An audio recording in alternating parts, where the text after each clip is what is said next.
Hi guys, my name is Rochelle and I like to build stuff. But sometimes I do like to make stuff that's gonna go on already built stuff. Let's get started. Okay, lessons learned. Stop sneezing. Whoa. You did that! Oh my god, Rochelle! If you are a fan of TheSorryGirls, then you know that Becky has been undergoing the long process of completely renovating her ensuite bathroom. I mean, demolishing, walls and all, and rebuilding from the ground up. But you guys, she is finally at the finish line. She does, however, have a piece that could use a little style upgrade, and she asked if I wanted to help with that. And obviously I do. And I mean, if you are a fan of TheSorryGirls, then maybe go ahead and subscribe and check out some of the other videos on the channel. Like maybe the one where Becky ripped out her bathroom in the first place. Rip that off. Disgusting! So we're gonna upgrade this basic IKEA vanity into something that looks custom and way more suited to Becky's style. This is the Godmorgon line. Can you hear it? Godmorgon. Godmorgon. Godmorgon. It comes in a few different color options, but there isn't really a whole lot of opportunity to add some personality to it other than what you choose to put on the top and the hardware. You already know that changing out the hardware on cabinetry or furniture is one of the quickest, easiest ways to change the look of the whole piece. IKEA advertises this unit with silver cabinet pulls attached in the middle of each drawer, but that's not the look that Becky's going for here. Luckily, it doesn't actually come with holes pre-drilled for any kind of hardware, so we are free to choose a design that Becky will love. The commercially available options for pulls aren't really giving that seamless, integrated look that Becky's going for, so we are gonna make something custom to hopefully make this piece match her style. But before I get started, I definitely wanna ask Becky what she's thinking for this piece. Hey, Becky. Hi. So you had mentioned that I might be able to help you with something in the bathroom? Yes. So I have these two vanities from IKEA. They're very simple. They came with silver hardware. I don't want to use that. I think we can do something special. I made a kind of mock-up rendering of what I'm thinking we can do. I will send that to you here. But essentially what I'd love to do is custom new handles for this out of real wood. So I didn't buy the plain vanity top that comes with it because it's like a laminate and I want something a little more real. I was hoping that we could somehow get some sort of natural stone and do an extended vanity top. So longer than the actual base unit, one side's kind of floating. Maybe we can put a stool underneath. I would love for your advice on how we can make this happen because this is the dream. I don't really know how we get there. Yeah, I will look on Marketplace for some stone and I will send you anything that I find. If you do find anything, I have the car. I can go pick up some stuff for you and let me know if you have any questions. That's the dream and I'll let you take it away. I hope I can help you achieve this dream. I'm excited to see what you make. Me too. Okay, bye and good luck.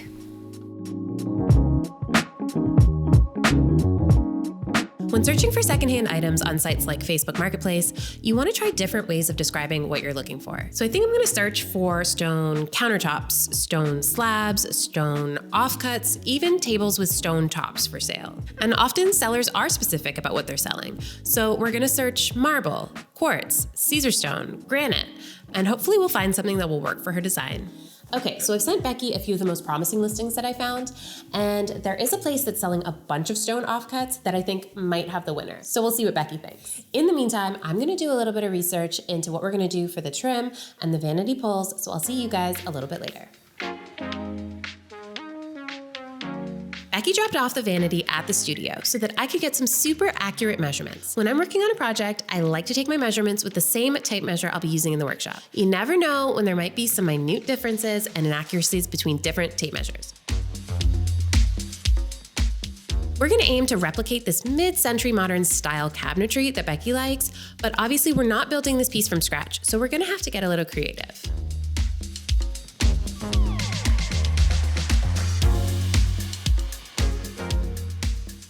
So here's what I'm thinking. To achieve this look, we are not going to use the silver handles that come with this piece. Instead, we're going to cut out our own long L-shaped pulls out of a matching wood. And we're going to trim out the edges with blocks of wood that are the same width and depth as our pulls. To give the illusion that the middle trim is the same size, we're actually going to use two pieces that are half the width placed side by side. And then to complete this look, we'll place another piece of trim at the bottom of just the bottom drawers. And of course, to top it off, we will use whatever countertop Becky's able to source. I was thinking about using a more inexpensive wood species from the big box store and just staining it to match. But if I could, I'd love to be able to use a really nice matching hardwood to elevate the piece.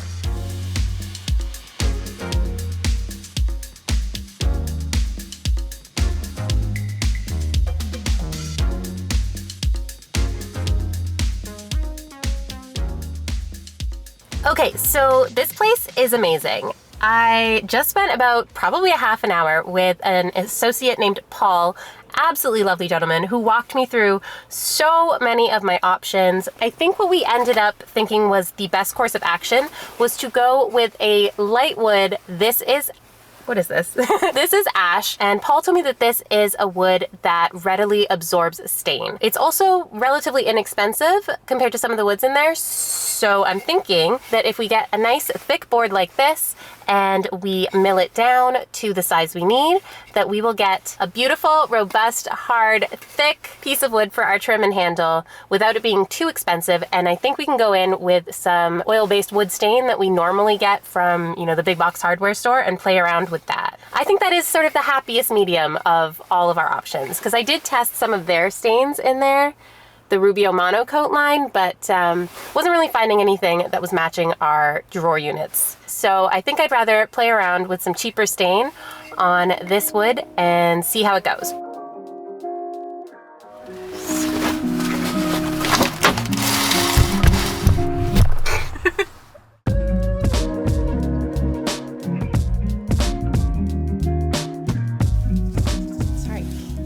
I picked up these gorgeous pieces of rough ash lumber. Rough meaning it's not dressed or ready to use. These pieces are a 5/4 thickness, meaning that they're about 1 1/4 thick. So that's how the rough lumber comes. 4/4 means about 1 inch, 6/4 means about 1.5 inches, 8/4, 2 inches. That's how it goes. Since I'm actually aiming to have 1 inch thick pieces to work with, we are gonna start off by sending all of these boards through the planer. So last time we talked a little bit about snipe, which is what caused us to lose some material at the beginning of each board after sending it through the planer. Since we don't want to waste a bit of this wood, something we're going to actually try this time is sending through a sacrificial board ahead of each of these pieces that will essentially take that snipe damage rather than these pieces, and hopefully that means each of these boards will be able to run through the planer smoothly.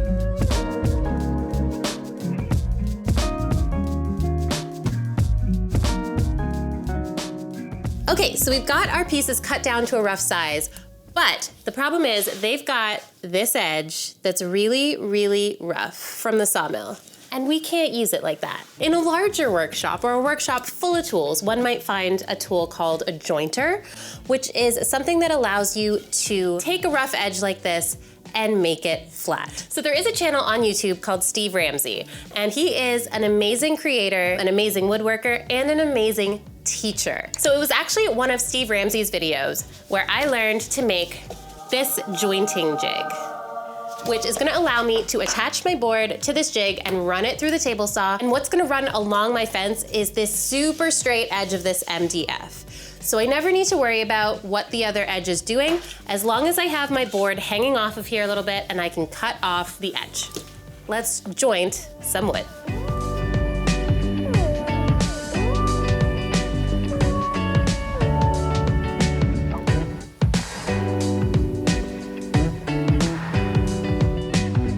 Away an item, go quit playing. So if there's another and look right in my eye, baby, baby, okay. The handle shape I'm going for is pretty basic. It's just a sleek, modern, linear pull that you can slip your fingers behind. To achieve this, we're just gonna cut a chunk out of our wood. Essentially like if you were to quarter this and you just got rid of 1/4. So we're gonna end up with an L-shaped pull in the end.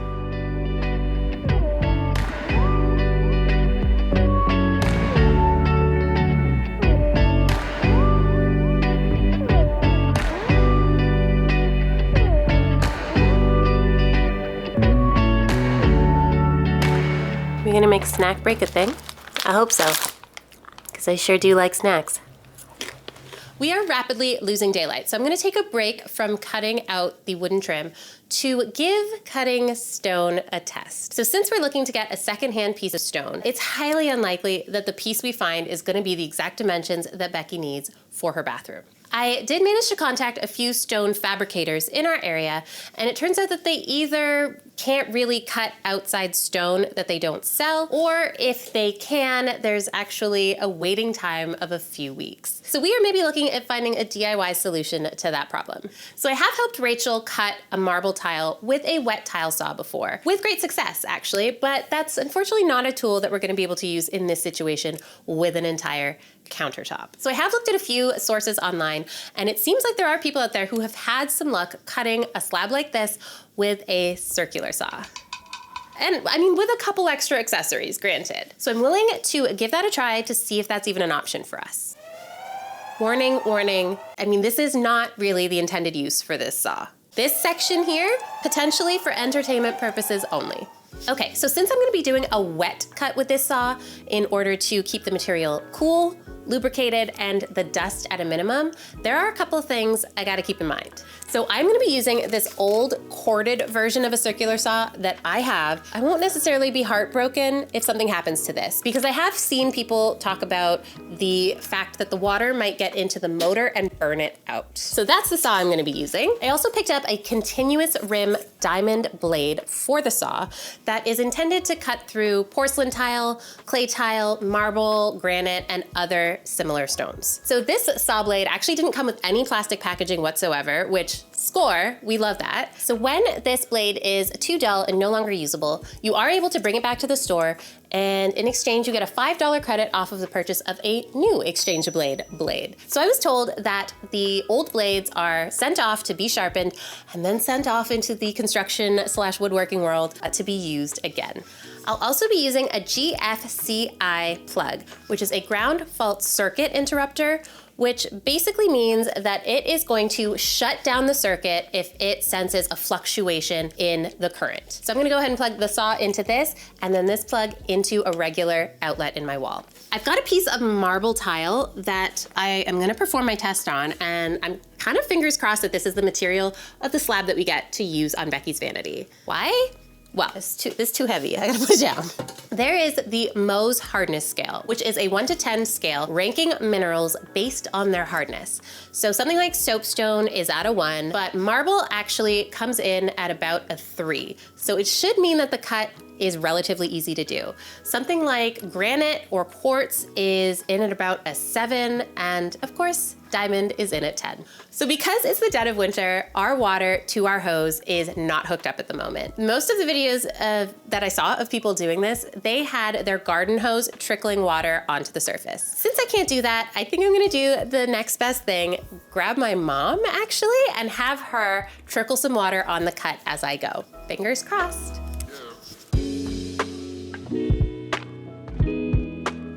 Ready?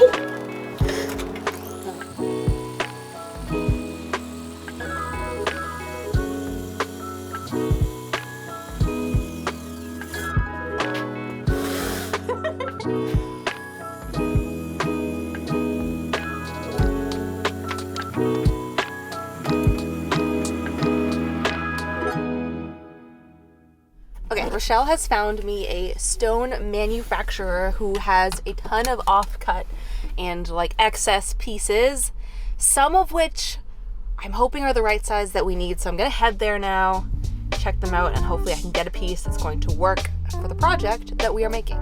Let's go. Stop sneezing. I have been sneezing non-stop. It's crazy. It's crazy, but we got stuff to do, so you know, we gotta get into it. I was originally gonna wait till I got back to the office to cut all of these trim pieces and handles down to size, because for some reason I thought I needed to have the full vanity in front of me. But this is IKEA, and IKEA's pretty good about standardized measurements, so I think it's safe to go ahead and assume that I can make all of the measurements the same for each drawer, even though I've only got one on me. Yes? Yeah, I'm not being silly, right?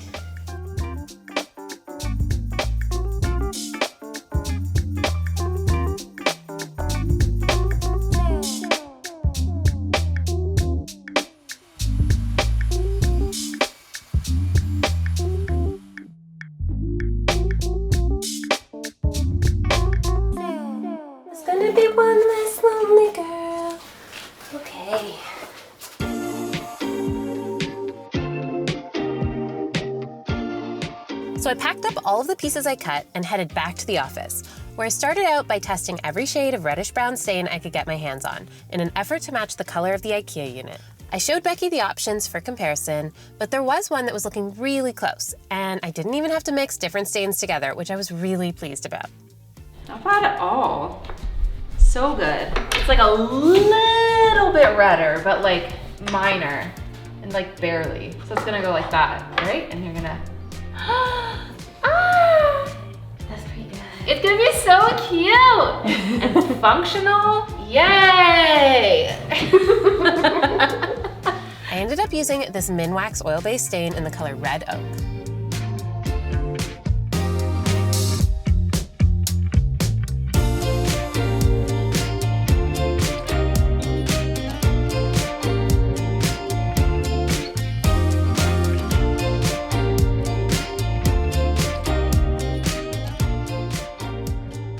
The stone slab that Becky ended up choosing was travertine as opposed to marble, but travertine does fall somewhere around a 4 on the Mohs hardness scale, so I am thinking it shouldn't really be that much more difficult to cut than the marble I tested. Yeah! Oh my god, it's like Texas. This travertine piece ended up being over 300 pounds, and it was extremely fragile. It took the entire TSG team to help lift it. Wow, what a beautiful day.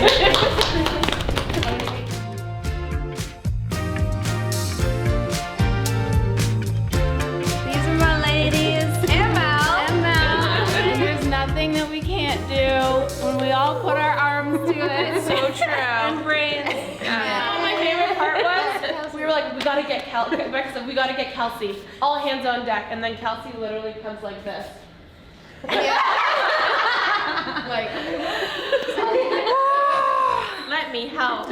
Okay, so the day has come, the time is here. We're gonna go ahead and cut this stone down into a countertop for Becky's vanity. This isn't nerve-wracking at all. Yeah, I think we're gonna get this measured up and cut and see how it goes. Whew, sorry about that. Let's get started.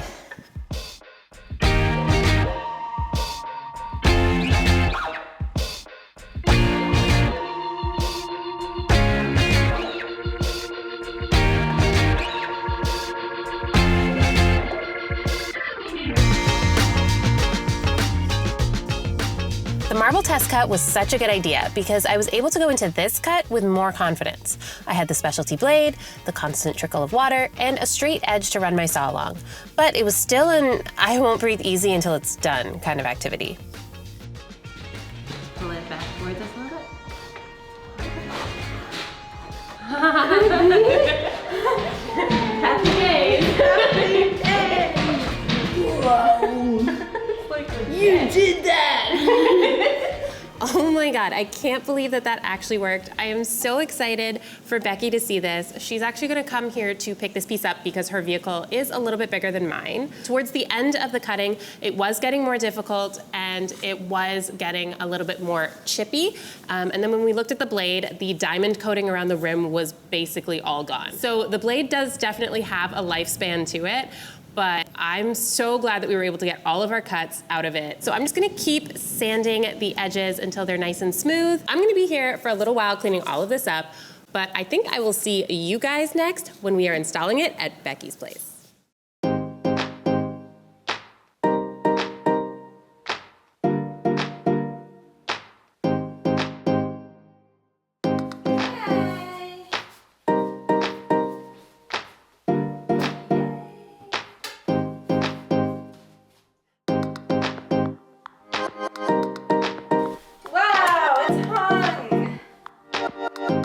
Morning guys, I am here at Becky's in the bathroom. It is looking fantastic. So we've got the vanity unit up on the wall, just installed as you would with any other IKEA piece. We've got it drilled straight into the stud so it's nice and secure.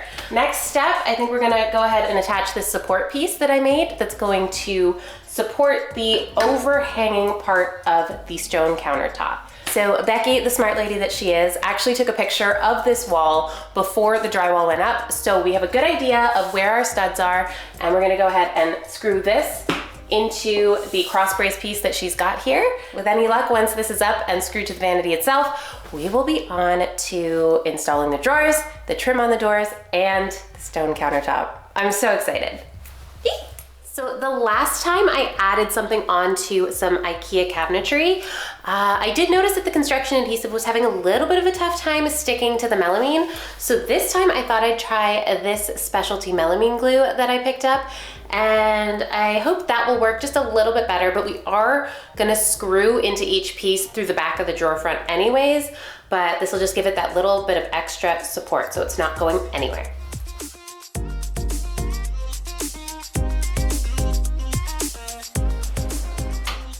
Oh my goodness.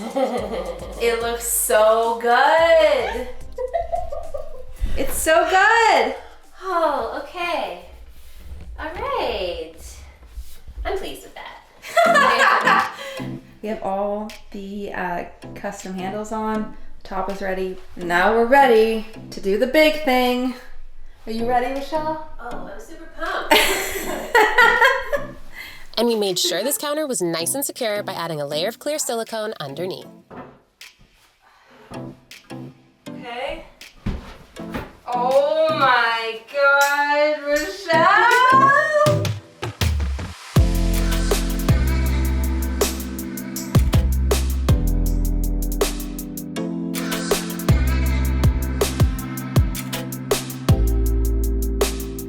Guys, this was such a fun upgrade for a basic IKEA unit, and I'm so happy that we were able to make Becky's vision come to life. If you like seeing IKEA pieces getting upgraded, check out this video where I used IKEA cabinets to build a really cool custom kitchen island. Since I've had the opportunity to DIY for Kelsey, Nina, and now for Becky's space, let me know if you think I should keep the trend going and build something for another member of the TSG team sometime. Thank you so much for watching. I'm really looking forward to building something cool with you guys next time. Bye!